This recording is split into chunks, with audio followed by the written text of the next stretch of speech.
Hello everyone, my name is Christina and I'm a medical student studying at Newcastle University, and in this video, this is a part of my monthly favourite series. So in this video I'm going to be sharing with you some of my favourites from the month of August. I'm going to be sharing with you my favourite book, podcast, and then a few other bits as well. So starting off with my favourite book, so this month's book is actually kind of like a cheat because I actually read this book a couple of months ago. Sadly this month I haven't been reading that many good books. I've been reading The 4-Hour Work Week, Awaken the Giant Within. I'm in the middle of Good to Grey as well. So yeah, I haven't really been enjoying the books that I've read this month, but I still wanted to give you guys a book recommendation. So a couple of months ago I read this book called Feel the Fear and Do It Anyway. I recommended this to you guys in my mental health counselling video, I think. But yeah, it's such a good book. It's as the title sounds, it's pretty much just about how you can conquer your fears and overcome all the things that you're afraid of. Some of the key things I took away from this book. So normally the reason why we're so fearful of certain things is because as children our parents are very like overprotective of us, and they're always saying things like be careful, don't do that, you know, watch where you're going and stuff like that. You know, they mean well, and obviously as parents they mean good and they want us to be safe and stuff, but I think gradually over time those little messages of you know, be fearful, be careful and stuff like that, over time it just makes you fearful of stuff, and it means that we're less likely to take risks when we're older. Then later on in the book she talks about normally what you're scared of isn't actually what you think. So if you're scared of public speaking, you're not actually scared of going on stage and like performing in front of people or doing a presentation.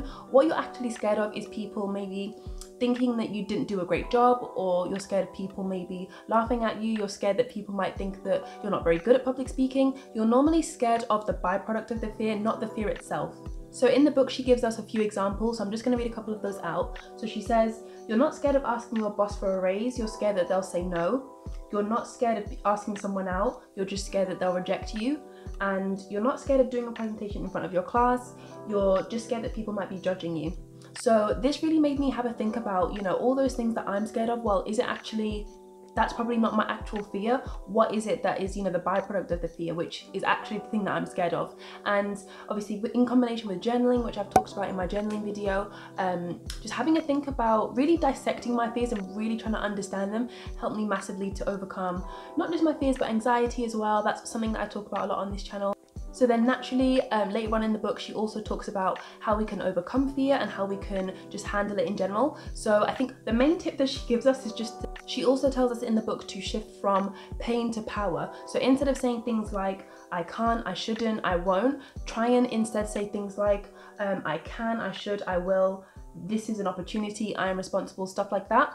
And you know, it's fairly simple and stuff, but I think when you do shift from negative to positive, it does really push you to have like the right mindset and to have the right approach to overcoming your fears. She also touches on something that I'm very passionate about, which is pretty much expanding your comfort zone every single day. So she talked about doing something every single day or every single week that kind of pushes you, makes you feel uncomfortable, and I'm a big believer in this. This is something that I did a lot more a couple of months ago. Obviously it's difficult now because everyone's at home, but yeah, definitely trying to just push myself regularly, because then if you do something that makes you feel uncomfortable every single day, then obviously you're going to push yourself so far over a period of 30 days, 100 days, a year, to the point where you're going to find yourself so far away in a good way to where you were initially, and you'll probably be in a place where things that you can now do easily and comfortably back in the day couldn't do at all, or they really scared you. So yeah, that's just obviously a big motivation to do stuff that makes you feel uncomfortable, because one day you're going to look back and think that, you know, this is easy,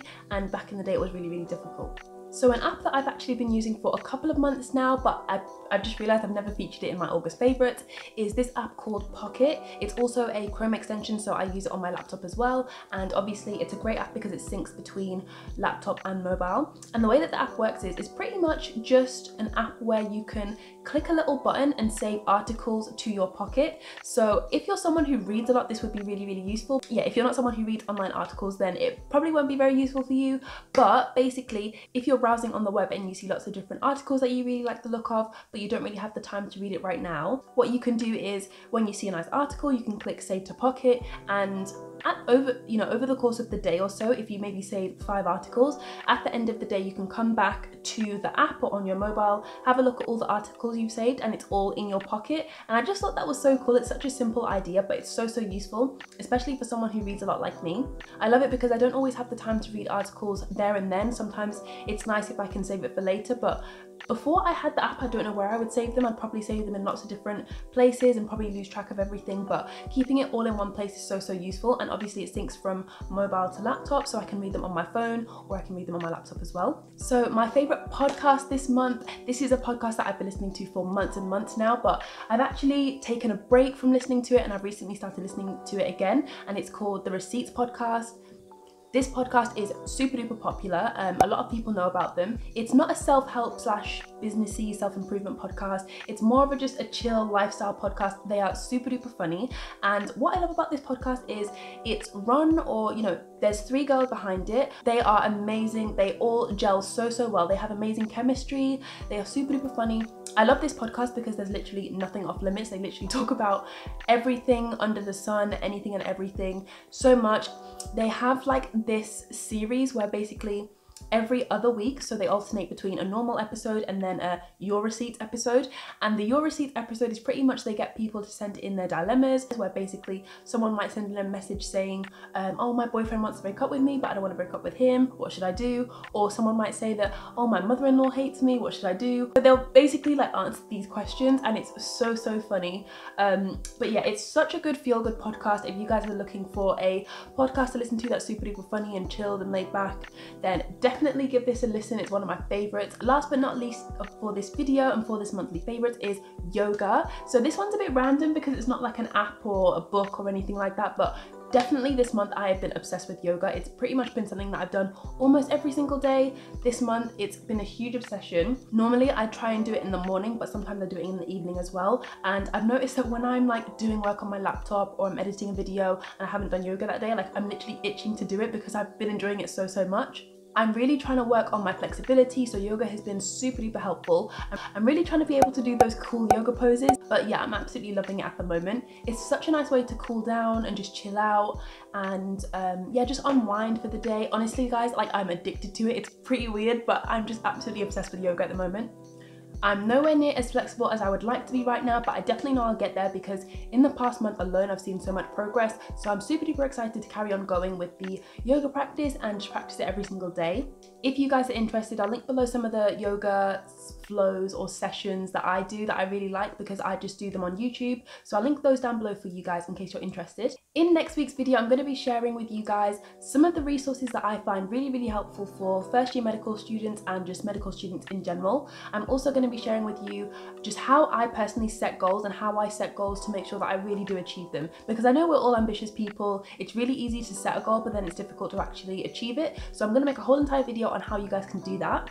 Let me know in the comments what some of your favorite books from August were, your favorite apps, just random things in general. I'd love to know what you guys have been up to.